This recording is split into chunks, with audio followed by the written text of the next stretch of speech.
урматтуу биздин жарандарыбыз, ушул нерсени эсиңиздерге тутуп алсаңыздар, анткени бизге мурда дагы Союздун убагында иштеген кары аксакалдарыбыз да кайрыла берет да, топтомонун бар экен бергиле деп. Тилекке каршы бул 10-жылдан гана бери болгон. Эми бул жаштарга келечектеги пенсиясына кошумча бир жөлөк боло тургандай каражат катары киргизилген болуп атат. Эми башка мамлекеттердин тажрыйбасын карап туруп, биз 2010-жылы киргизгенде кошумча иштеп аткан адамдын айлыгынан 2% өлчөмүндө гана кармап баштадык. Анткени көбүрөөк кармасак, ал акчалар иштеш керек да. Анан эгер кандайдыр бир туура инвестициялык багыттарга жумшабасак, киреше алып келбей калат дагы. Баягы алган акча ошол боюнча эле кайра үстөк төлөм жок, киреше алып келбей калгандыктан, ошондуктан биз 2%дан баштаганбыз. Кошуна мамлекет Казакстан Республикасына 98-жылы кирген, аларда 10%дан башташкан. Бирок азыр алар кайтадан тилектештик кайра бөлүштүрүү системасына өтүп атышат да. Алар топтомо немеге өтүп кетишкен системага. Ошол 2% эмненин негизинде эсептелип чыккан? Айлык акынын кошумча, мисалы үчүн пенсиялык фондго 8% кармалса, кошумча 2% пенсиялык топтомо фондго кармалат. Бул нак акча түрүндө, анткени пенсиялык фонддун каражаттары учурдагы пенсия төлөөгө жумшалгандыктан, ал акча баягы шарттуу түрдө гана ар бир адамдын жеке эсебинде маалымат түрүндө гана калат. Ал эми топтомо фонддун каражаттары топтолот дагы инвестициялык багыттарга жумшалат. Мисалы үчүн баалуу кагаздарга, эми азырынча мамлекеттик баалуу кагаздарга 80%га чейин жайгаштырылып атат. Ошондон андан сырткары 30%га чейин 70-80%, баягы болсо 20-30%га чейин банктык депозиттерге жанагы үстөк пайыздар түшүш үчүн салынып атат да. Анан бул нак акча түрүндө болгондуктан ар бир жарандын менчиги болуп эсептелет. Бул системада 2014-жылы киргенде биз башында бардык категориядагыларды коштук эле, бирок 2012-жылдан баштап азыр 1964-жылдын 1-январынан кийин төрөлгөн эркектер жана 1-январь 69-жылдан кийин төрөлгөн аял кишилер гана катышып атат. Анткени бул келечектеги пенсияга чыккан учурда төлөнө турган төлөм болгондуктан, ошондуктан бул категориялардагылар кармалып атат. Сиз айтып кеттиңиз, кайсы учурда алынат деп. Өзүнүн аты айтып тургандай эле, бул мамлекеттик топтомо пенсиялык фонд болгондон кийин пенсияга чыккан учурда алышат. Баягы пенсияга арыз берип, өзүнүн пенсиясын чегерген учурда алышат. Мындан тышкары сырт жака көчүп кетип атканда, мисалы туруктуу жашаганга башка мамлекетке кетип атса, бул учурда толугу менен алып кетип алышат, инвестициялык кирешеси менен. Мисалы үчүн бул акча узун акча деп коет эмеспизби? Баягы иштеп үстүнө үстөк түшүп турат пайыздар. Анан ошонун эсеби менен, кирешеси менен чогуу алып кетишет да. Андан тышкары эми Кудай анын бетине арызды кылсын, кечирегине берсин дейбиз го. Каза болуп калган адамдар болуп калса, алардын мураскорлор алганга укуктуу, толугу менен инвестициялык кирешеси менен алат. Ошондой эле аскер кызматындагылар, мисалы үчүн пенсияга чыгып, бирок жарандык кандайдыр бир иштерге аралашып алектенсе, айлык акысынан кармалат да алардыкы дагы. Алар анткени жашыраак уракта пенсияга чыгып кетишет эмеспи, жанагы мөөнөтү боюнча. Ошондуктан алар иштеп атса, алардан кармалса, алар дагы 63-58 жашка чыккандан кийин бул акча каражаттарын алып алышат. Ошондой эле учурда аябай кандай десек көйгөй болуп турган маселе бул турак жай маселеси эмеспи. Анан ипотекалык насыялоого башында бул калктын суранычы боюнча киргизилген бул нерселер. Анткени бул айтып кеткендей эле пенсиялык топтом өзү пенсияга чыкканда төлөнүш керек эле, бирок учурдун талабына ылайык элдин дагы ушу кайрылуусу менен өзгөртүү киргизилип, төлөө шарттарына ипотекалык насыялоону дагы каржылаганга мүмкүнчүлүк берилип атат. Азыркы күндө ушул ипотекалык мурда алгандар дагы бар экен, азыр алып аткандар бар. Мамлекеттик ипотекалык компания аркылуу же болбосо банк аркылуу Андан тышкары жанагы үлүштүк турак жай курулушуна да катышып атышпайбы, ижарага алып андан кийин сатып алуу жолдору менен алган, ошондой учурларга дагы уруксат берилди. Бул дагы болсо ушу жарандын учурдагы кандайдыр бир маселесин чечкенге көмөк көрсөтүү иретинде өзүнүн каражаты болгондуктан пайдаланууга мүмкүнчүлүк берилип атат да. Ошондой эле жумушсуздук боюнча дагы бизде баягы иш менен камсыз болбой калып, бирок жеке камсыздандыруу эсебинде топтомо фонддун каражаттары болсо, алар 3 айлык мөөнөттө баягы иш тапканга чейин иштеген адамдардын жашоо минимум өлчөмүндө 3 айлык, эми өзүнүн топтогон суммасынан ашык эмес, бирок ашыгыраак болсо ошо 3 айлыгын алганга мүмкүнчүлүк берилип атат ишке орношконго чейин деп. Анан ооруларды дарылоого, оор дартка чалдыккан жарандарыбызга ошол өздөрүнүн каражаттарын дарыланууга жумшоого уруксат берилди.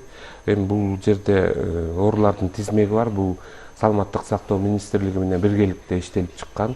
Ал жерде ушул кан оорусу, жанагы шишик оорулар бар эмеспи, ошолор, анан жүрөк оорулары, андан сырткары азыркы убакта өнөкөт боор жетишсиздиги, боордун циррозу, ушундай гепатит, ушул сыяктуу ооруларды дагы дарылоого чоң каражаттар талап кылынгандыктан ушул мүмкүнчүлүк берилип атат. Анан дагы бир айта кетчү нерсе, мен жана ипотекалык деп айттым го, ипотекалык насыяны жапканда эгер расмий түрдө никеге турган адамдар болсо, үй бүлө мүчөлөрүнүн ар бирөөнүн жеке эсебинде 50 миңден ашыгыраак акча каражаты болсо, каражаттарын которуу жолу менен ошол насыяны жапканга мүмкүнчүлүк берилип атат. Эгер мисалы үчүн аялы насыя алса, жолдошун дагы ошол жака жумшаганга мүмкүнчүлүгү бар, эгер расмий түрдө никеси барлардыкы.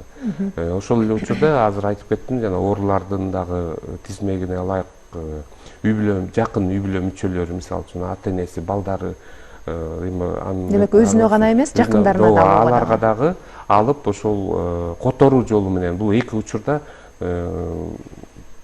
болгону которуу жолу менен гана колуна нак акча түрүндө берилбейт. Ошол топтомо пенсиянын баардык учурларында, шарттарына баардык учурда бир гана которуу системасы ишке ашабы. Пенсияга чыккан учурда, чыгып кетип аткан учурда алардыкы которуу же болбосо нак акча түрүндө алып кете алат. Ал эми жанагы ипотекалык насыялык жана ооруларды дарылоого, анткени эми адам болгондон кийин туура эмес жака пайдаланып жиберип, той тоорго деле пайдаланып ийишибиз мүмкүн да. Ошондуктан бул максаттуу фонд болгондуктан акча каражатын ошо максаттуу пайдалансын деген мааниде ушундай гана уруксат берилет.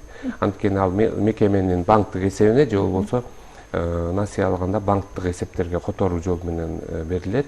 Ошону жаап алганга мүмкүнчүлүк түзүлөт. Мен азыр статистикага токтолуп кетсек, бүгүнкү күнгө чейин азыркы күндө ушул топтомо пенсиянын 2010-жылдан бери канча жаран топтомолук пенсияга ээ боло алышты?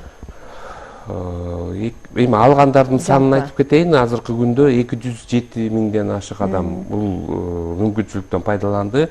Мунун басымдуу бөлүгү пенсияга жаш курагына чыкканда, анткени алар пенсияга арыз бергенде катарлаш эле ушул топтомо фонддун каражатын алууга арыз беришет. Ошондуктан алар 184 миңден ашык адам 2 миллиард 270 миллиондой сомду өздөрүнө алышты. Чет өлкөдө туруктуу жашап чыгып кеткендердики 4 миңден ашык адам өзүнүн укугунан пайдаланды.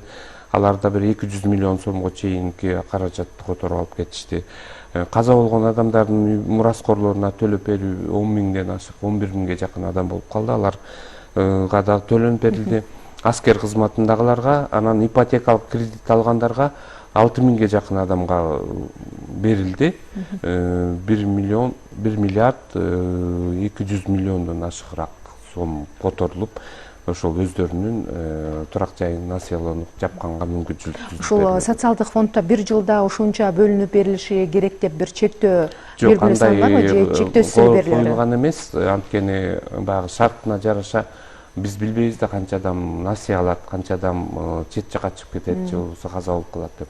Ошондуктан бул жерде белгилүү бир мынча адам. Эми биз божомолдоп айта алышыбыз мүмкүн, тиги пенсияга чыга турган адамдар мынча быйылкы жыл деп. Анткени мына бүгүнкү күнгө чейин эле жылдын башынан бери 47 миңден ашык адамга пенсия чегерилди. Алардын эгер топтомо фондунда каражаты болсо, алар алып кетишет. Бирок жанагы шарттар дагы каралыш керек. Анткени 64-жылдан кийин төрөлгөндөр болуп атпайбы, азыркы күндө ага чейинки учурда төрөлгөндөр пенсияга чыгып атат 63-58 жашта. Пенсиялык топтомону бул канча жыл иштегендер ала алышат? Анан бир эле жолу берилеби? Бул жерде пенсияга чыккан учурда бөлүп алса болот, же болбосо бир алып кетсе болот. Пенсияга чейин. Пенсияга чыккан учурда. Чыга электер топтомо кенсияны да берип атпайбы? Ошондо канча жылдык пенсияны ала алат деген. Эме пенсияга чейин берилип аткандар жанагы эле шарттарда да насыя алгандар, чет мамлекетке чыгып кетип аткандар толугу менен алып кетет. Мураскорлорго да толугу менен төлөнүп берилет. Насыя алгандардыкы бир жолу алат. Эгер мамлекеттик ипотекалык компания аркылуу алса, бир эле жолу уруксат берилет. Эгер жанагы ошондо да 50 миң сомго топтолсо эгер. Ооба, 50 миңден ашыгыраак жанагы инвестициялык кирешеси менен жалпы суммасы 50 миңден ашса. Ал эми жанагы үлүштүк турак жай немесине программасына кошулгандардыкы, алар баягы топтолушуна жараша кайра алып турса болот экен. Анткени алардыкы баягы рассрочка деп коет эмеспиз, мөөнөттүү мынтип бөлүп алганга уруксат берилгендиктен аларга кайра алганга уруксат берилип атат. Башка учурларда андай деле чек коюлган жок. Инвестициялык киреше деп калсаңыз, ал канча пайыз болушу мүмкүн? Ал эми биз бул акча каражатын инвестициялык жана багытка салабыз деп атпайбызбы? Ошондо биз аукциондук немелерге катышабыз. Аукцион сыяктуу эмеге салынат да, ошол жерде проценти коюлат. 12ден 17ге чейин да, эми ар кандай учурлар болуп калат. Төмөнкү пайыз берилип калса, биз ал каражаттарды ал жакка бербейбиз. Анткени түшкөн киреше кийинкиде киреше алып келиш үчүн көбүрөөк киреше алып бергенге жарандарга биз дагы кызыктарбыз. Ошондуктан бир божомол орто эсеп менен 14% өлчөмүндө берилет да. Анан азыркы күндө ал бир эле жөн эле топтолуп тура бербейт. Үстүнө мурунку топтолгондордун үстүнө дагы, азыркы кошулуп аткандын үстүнө дагы инвестициялык киреше үстөк берилип турат. Ошондо мына жакында эле эсептеп чыгышты. Кыргызстанда болжол менен орто эсепинен 32 миң сом экен, орто айлык. Ошондо анын 2%-ын алсаңыз 1-200 сом, бир жылда 14 миң сомдой топтолот экен да. Бир жылдык эсебиңиз 14 миң сом экен. Болжолдо эсептеп көрөлүбүз, Ал топтолгон эмени кайра төлөп берип атканда биз ал инвестициялык кирешесинин өлчөмүн карап көрүп атабыз да. Азыркы учурда 70-80% үстүнө кошулуп төлөнүп атат да. Мисалы үчүн 100 миң топтоп калса, 180 миң колуна берилип атат да. Ушундай шарттар болуп атат. Анан эми бара канчалык көп турса, ошончолук кирешеси көбүрөөк жыйналат. Аз гана убактыбыз калыптыр. Соңку суроо: эч кандай комиссия алынбайт? Жок. Бул жакта жок. Мындай каралган эмес. Рахмат сизге. Ийгилик каалайбыз. Бүгүнкү күнүңүз жакшы маанайда улансын.